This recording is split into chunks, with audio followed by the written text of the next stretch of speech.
Welcome to the UEFA Champions League Coast to Coast podcast brought to you by thelines.com. Coming to you from the west coast of the U.S., Josh Lander, joined as always by my mate across the pond, Dan Tracey. How are you today, Dan? Yeah, very well, thank you. We've got the first leg of these Champions League matches in the can. Unfortunately, not the best record. We kind of put our faith in the wrong teams, but that's the beauty of betting. We're going to win it back, I promise. So stick with us because we've got even more picks on this show. Absolutely. Plenty to come here. We're going to be covering next Tuesday's games as we record this the Thursday beforehand, getting ahead of some of these lines on all over the place here on these books that are offering them to us. Make sure to head to thelines.com. Dan has a great article up there about all of these matches with each of the picks that we're talking about here. We also have the odds finder tool up there. You can make sure that you're getting the best odds to you that are available across these sports books. I'm going to be reading you DraftKings specific odds that we have here today, as that's what we're using and Dan has access to as well over there in England. Let's go ahead and talk about this first game quickly here, Dan, jumping into a few notes that I have about the first game we're talking about, which is Chelsea and Madrid. Not much to say other than Chelsea got completely dominated in Spain, as somewhat expected, maybe not quite in the fashion, but I would say the stats are pretty glaring. 18-7 on the shots there that Real Madrid dominated, 10-3 of those on goal, the 57% of the possession, and then Chelsea gets a red card in roughly the 60th minute, and that really felt like the end. And then it was shortly thereafter when the substitute there, Asensio, comes on and scores that last goal for them. So at this point, what we have for the odds for this game, Chelsea's plus 165 to take this win, once again underdogs despite being back at Stamford Bridge, and then Real is plus 155 with a draw at plus 255. So where do you start for value in this one, Dan?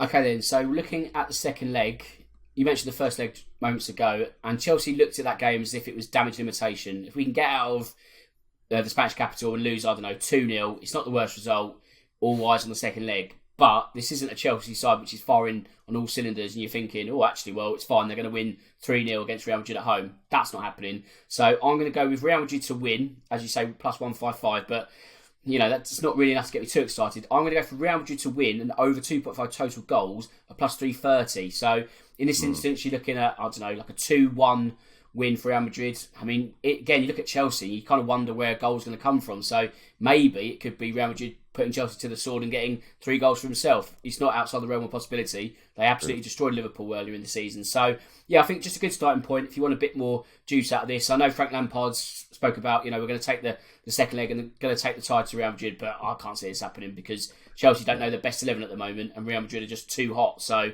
for me, it's the away win and over 2.5 total goals, plus 330. I think that's a great combination to get started.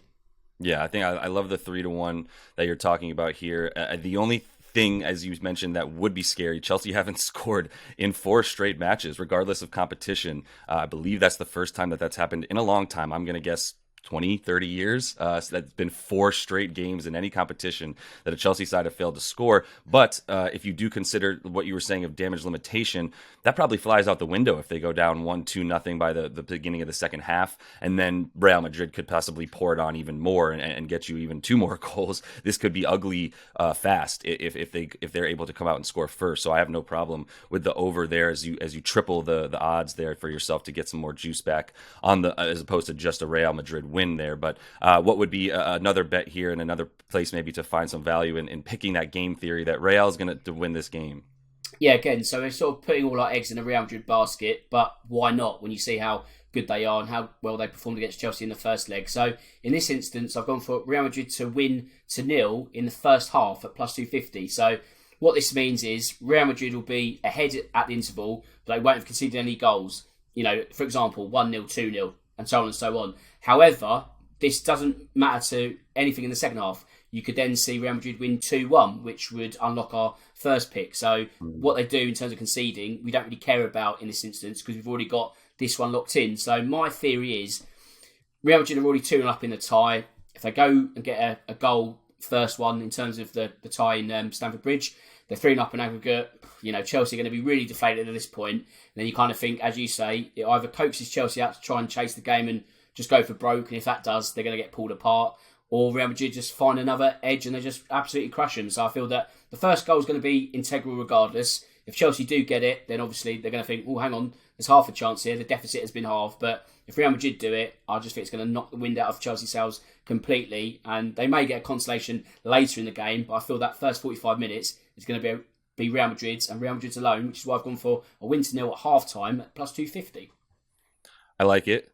I really like it. I also like playing off of that with a couple bets that I like as well, using that theory. One, the second half will be a higher scoring half. I kind of see the bloodletting starting in the second half, if you will, and things just becoming very more frenetic even in that half. And then perhaps Real Madrid to be leading at both halftime and full time as well. Another more about 2.5 to 1 on your money as well. It's playing off of the same theory that you're using here, that, you know, especially if they get one in the first half for Real, then I even more love the over 2.5 goals and Real to win this game as well. But also think that it's very likely that if they're leading at half, that they're able to put this one away. And like we said, if they go up 2-0 in the second half, I would expect another barrage of goals to be coming in probably in the form of Real, because at that point, Chelsea needs 4 goals to take this thing into extra time at that point. And I don't believe in them that way right now to score 4 goals. So let's move on to the second match that will be of the day, and probably one of the more surprising ones. I think it took us by surprise big time that AC Milan has come alive in UEFA, knowing that they don't quite have as much to play for in Serie A this year. So a shocking 1-0 victory, I would say. I mean, AC Milan's defense continues to be, that's 5 consecutive clean sheets for them in this Champions League. And interestingly, Napoli have only lost 5 times in all competition this year. 2 of those losses coming at the hands of AC Milan, who potentially have their number and still have a little bit of a big brother aspect going on here, it feels like. And interestingly, too, for Milan, in the last 9 times that they've gone up 1-0 in a Champions League knockout stage, they've won 7 of those next 9, got 9 games. So advancing in 7 of them as well. So look, Napoli's still the darling in our opinions, and I don't think they should be counted out or considered a dark horse. They are back at home where they're completely dominant this season. So where do you start with our boys from Napoli in this one? Well, I think that, I mean, we spoke about Napoli and AC Milan last week, and I was of the opinion that the sportsbooks read too much into that 4-0 league win, and I thought that Milan were somewhat overpriced. I got it wrong, so hands up on that front. However, I can't see Napoli losing for a third time in as many weeks. So if you take into account that Napoli didn't have their talisman Victor Osimhen in the team last night, that being Wednesday, that was a big blow. So a lot is going to depend on whether he can return to fitness. Let's assume he does, because I think he's going to be fit in time, but you never quite know. But let's assume that the teams are out. We know it's full strength for Napoli. We're waiting for the game to kick off.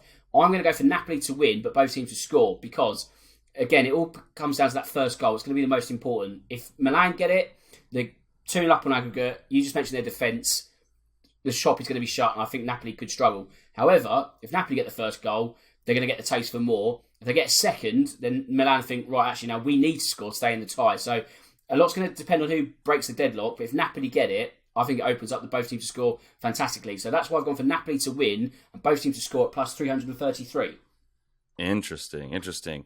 And at that point, obviously, if it's a 1-goal differential in Napoli's favor, then we have extra time. Once again, since they did away with the away goals having more, having a more weight than the home goals, so we would be able to see that. But I guess in this case, I know your second bet that I'll just tell everybody here is that Napoli will qualify. So talk a little bit about how you think that might happen.